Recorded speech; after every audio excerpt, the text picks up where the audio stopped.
sikuphi isidingo sokuthi ngiqhubeke manje kuthiwa siyalo nalento athi mayikhuluma kanje shuthi iphehle udlame shuthi mina kufanele ngithini kufanele ngikhulume kabi ngokhuzani yabo kufanele ngithi uyabheka naye makuthi isho ngempela le nto le ngempela umfowethu wrong ngoba uyazi naye ukuthi saqhathwa ungizwe ethi asiphendulane kuze kuvuka impi kaMtshengiseni nomgqomeni yabo mina ngangene indaba nalento ngangakwazi ngisho ukuyibonga mina abantu bayazi yabo naye ukhuzani wengidelela ngayo le nto yabo ngaze ngakhula ngayijwayela lento yokukhuluma ngacana mina ngangicula nje ngifocus engomeni ngiyisonke ngiyijonga konke lokho ngangakwazi mawukuthi umfowethu ukushilo ngempela le nto le yabo umfowethu nawe wrong yabo ihlumo kakhulu le nto le ngoba uyazi naye ukuthi asikho ngempela isizathu angasibeka phansi athi umthandeni wangenza ukuthi yabo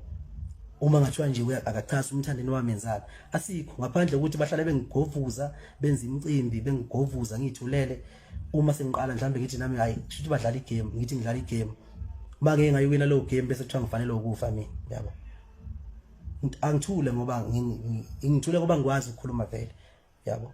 ngithule ngoba ngiyena umuntu okhonza ukukhuluma yini abantu engihlala nabo bayazi ngisho